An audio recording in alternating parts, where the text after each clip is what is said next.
నమస్తే అండి. తులసీదేవి ప్రాదుర్భావం గురించి ఈ వీడియోలో చూద్దాం. శ్రీమన్నారాయణుడు నారదమునితో ఈ ప్రసంగాన్ని చెప్తాడు. నారద, ధర్మధ్వజ అనే ఒక రాజుండేవాడు. అతని పత్ని పేరు మాధవి. వారిద్దరూ గంధమాదన పర్వతం మీద అందమైన ఉపవనంలో ఆనందంగా ఉండేవారు. ఇలానే చాలా కాలం గడుస్తుంది. వారికి మాత్రం ఎన్ని రోజులు పోయాయి, ఎన్ని రాత్రులు పోయాయి అన్న జ్ఞానం ఉండదు. తర్వాత ఒకనాడు ధర్మధ్వజ రాజు హృదయంలో జ్ఞానం ప్రాదుర్భవిస్తుంది. ఈ భోగ విలాసం నుంచి దూరం వెళ్ళాలి అని నిశ్చయించుకుంటాడు. కాని మాధవికి మాత్రం తృప్తి కలిగి ఉండదు. ఆవిడ గర్భం దాల్చి ఉంటుంది. గర్భం రోజురోజుకి పెరుగుతూ ఆవిడ యొక్క శోభను పెంపొందించేదై ఉంటుంది. కార్తీక పూర్ణిమ నాడు ఆవిడ గర్భం నుంచి ఒక కన్య ప్రకటమవుతుంది. ఆ సమయంలో శుభదినం, శుభయోగం, శుభక్షణం, శుభలగ్నం మరియు శుభగ్రహముల సంయోగం ఉంటుంది. ఈ యోగములతో సంపన్నమైన శుక్రవారం నాడు దేవీమాధవి లక్ష్మీ అంశంతో ప్రాదుర్భవించిన ఆ కన్యకు జన్మనిస్తుంది. శరదృతువులో ఎలా అయితే పూర్ణిమ నాడు చంద్రుడుంటాడో అంత మనోహరంగా ఆ కన్య ఒక ముఖం ఉంటుంది. శరత్కాలంలో ప్రఫుల్లితమైన కమలంతో సమానంగా అందమైన నేత్రాలుంటాయి. పండిన దొండ పండులాగా ఆ కన్య యొక్క పెదాలుంటాయి. మనస్సుని ముగ్ధం చేసే ఆ కన్య యొక్క చేతులు మరియు కాళ్ల పాదాలు ఎర్రగా ఉండేవి. ఆ కన్య యొక్క నాభి లోతుగా ఉండేది. శీతాకాలంలో సుఖాన్నిచ్చేందుకు ఆ కన్య యొక్క సంపూర్ణ అంగములు వేడిగా ఉండేవి. ఉష్ణకాలంలో ఆ కన్య శీతలాంగి అయి ఉండేది. ఆ కన్య సదా 16 సంవత్సరాల కిషోరిగా కనపడేది. తన కాంతి పసుపు చంపక పోలికలో ఉండేది. తను అసంఖ్య సుందరులలో ఒకతై ఉండేది. స్త్రీ మరియు పురుషులు ఈ కన్యను ఎవరితో పోల్చాలి అన్నది తెలియక అసమర్థులైపోయేవారు. అందుకనే విద్వాన పురుషులు ఈ కన్యకు తులసి అన్న పేరు పెట్టారు. తులసి అంటే ఎవరితో పోల్చలేనిది అన్నమాట. భూమి మీద పడ్డ వెంటనే తులసి సుయోగ్యమవుతుంది. సాక్షాత్ ప్రకృతి దేవిలా అనిపిస్తుంది. ఎవరు ఎంత చెప్పినా వినకుండా తపస్సు చేయాలన్న విచారంతో బదరీకాశ్రమానికి వెళ్తుంది. దీర్ఘకాలం వరకు అక్కడ కఠోర తపస్సు చేస్తుంది. సాక్షాత్ శ్రీమన్నారాయణుడే తన స్వామి కావాలన్నది తన మనస్సులో ఉన్న నిశ్చిత ఉద్దేశం. వేసవి కాలంలో పంచాగ్నిలో తపస్సు, శీతాకాలంలో జలంలో తపస్సు చేస్తూ ఉండేది. వర్షాకాలంలో వర్షాధార యొక్క వేగాన్ని సహిస్తూ బహిరంగ మైదానంలో ఆసనం వేసుకుని కూర్చునేది. 1000 సంవత్సరాల వరకు పళ్ళు మరియు జలంతోనే ఉండేది. ఆ తర్వాత 1000 సంవత్సరాల వరకు ఆకులు మాత్రమే తీసుకొని తపస్సు చేసేది. ఆ తర్వాత 1000 సంవత్సరాల వరకు గాలి పీల్చుకొని మాత్రమే తన ప్రాణాలను నిలబెట్టుకుంటూ ఉండేది. ఇందువల్ల తన శరీరం చాలా క్షీణించిపోయి ఉంటుంది. ఆ తర్వాత 1000 సంవత్సరాల వరకు నిరాహార దీక్ష చేస్తుంది. నిర్లక్ష్యంతో వంటి కాలు మీద నిలబడి తపస్సు చేస్తూ ఉంటుంది. దీన్ని చూసి బ్రహ్మదేవుడు ఉత్తమ వరాన్ని ఇవ్వాలి అన్న ఉద్దేశంతో బదరికాశ్రమానికి వస్తాడు. హంసం మీద కూర్చుని ఉన్న ఆ చతుర్ముఖ బ్రహ్మదేవుణ్ణి చూసి తులసీదేవి నమస్కరిస్తుంది. సమస్త జగతిని సృష్టి చేయడంలో నిపుణుడైన ఆ విధాత తులసీదేవితో ఇలా అంటాడు. తులసి, నీ మనస్సులో ఉన్న కోరికను కోరుకో. శ్రీహరి భగవానుడి భక్తి, అతనికి దాసి అవ్వడం, అజరత్వం, అమరత్వం లేదా ఇంకేదైనా ఉంటే కోరుకో. అది ఇవ్వడానికి నేను సిద్ధంగా ఉన్నాను అని అంటాడు. తులసీదేవి అంటుంది, పితామహ, నా మనస్సులో ఉన్న కోరిక నేను మీతో చెప్తాను. మీరు సర్వజ్ఞులు, అందుకనే మీ ముందు సిగ్గుపడవలసింది ఏదీ లేదు. పూర్వజన్మలో నేను తులసి అన్న పేరుతో ఉన్న గోపస్త్రీని. గోలోకమే నా నివాస స్థానమై ఉండేది. శ్రీకృష్ణ భగవానుడి ప్రియ, వారి అనుచరి, అర్ధాంగిని మరియు ప్రేయసీ సఖి, ఇవన్నీ అయ్యే సౌభాగ్యం నాకు ప్రాప్తమై ఉండేది. గోవింద అనే పేరుతో సుశోభితమైన ఆ ప్రభుతో పాటు నేను హాస విలాసంలో ఉండేదాన్ని.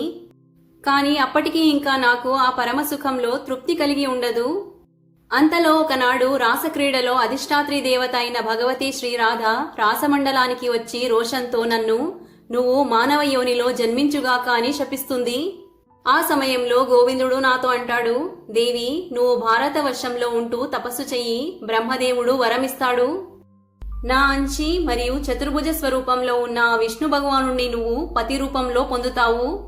ఇలా అని చెప్పి శ్రీకృష్ణ భగవానుడు కూడా అంతర్ధానం అవుతాడు. గురో, నేను నా శరీరాన్ని త్యాగం చేశాను మరియు ఇప్పుడు ఈ భూమండలం మీద ఉత్పన్నమయ్యాను. అందమైన శ్రీ విగ్రహం, శాంత స్వరూపి అయిన శ్రీమన్నారాయణుణ్ణి ప్రియతమ పతిగా పొందాలి అన్న వరం అడుగుతున్నాను.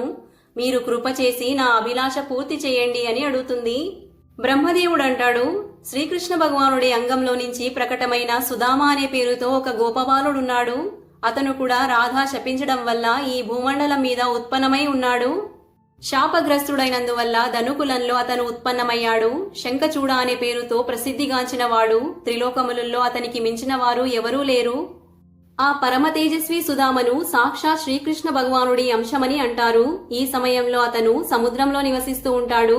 శ్రీకృష్ణ భగవానుడి అంశమైనందువల్ల అతనికి పూర్వజన్మలోదంతా జ్ఞప్తి ఉంటుంది. సుందరి, నీకు కూడా పూర్వజన్మల ప్రసంగాలన్నీ గుర్తు ఉన్నాయి.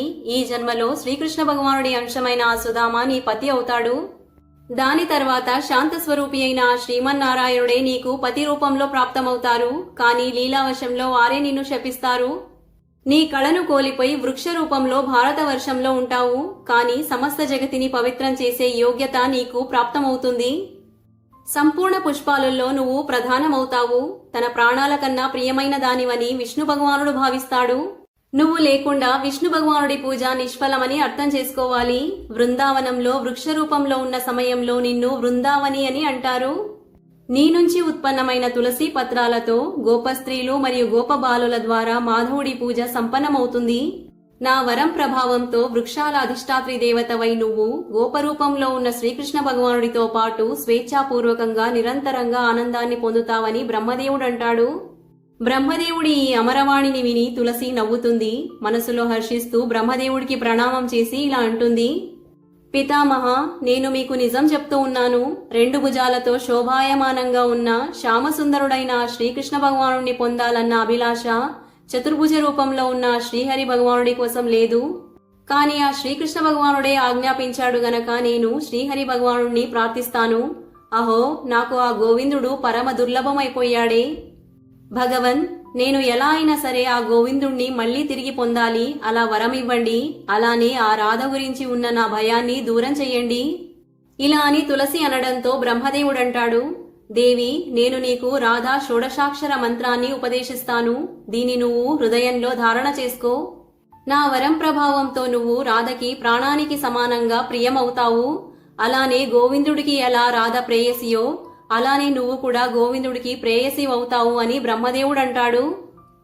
నారద, ఈ విధంగా బ్రహ్మదేవుడు తులసీదేవికి రాధా షోడశాక్షర మంత్రాన్ని ఉపదేశిస్తాడు. అలానే దీనితో పాటు స్తోత్రం, కవచం, అనుష్ఠానం ఎలా చేయాలి, పూజా విధి విధానాలు, ఈ అన్ని విషయాలు చెప్తాడు. అప్పుడు తులసీదేవి శ్రీరాధా ఉపాసన చేస్తుంది. వారి కృపా ప్రసాదంతో శ్రీరాధా సమానంగా సిద్ధి పొందుతుంది. తపస్సుకి సంబంధించి ఏదైతే క్లేశమున్నిందో అదంతా మనస్సులో ప్రసన్నత ఉత్పన్నమైనందువల్ల దూరం అవుతుంది.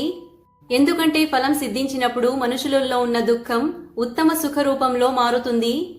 తులసి లేకుండా రాముడు, కృష్ణుడు ఆది విష్ణు భగవానుడి అవతారాల పూజ సంపూర్ణమవ్వదు అని మనం ఈ ప్రసంగం నుంచి తెలుసుకోవచ్చు.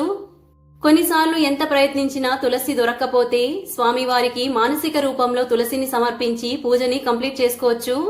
ఈ వీడియో గనుక నచ్చినట్టయితే లైక్ చేసి షేర్ అండ్ సబ్స్క్రైబ్ చేసుకోండి. శ్రీమాత్రే నమః.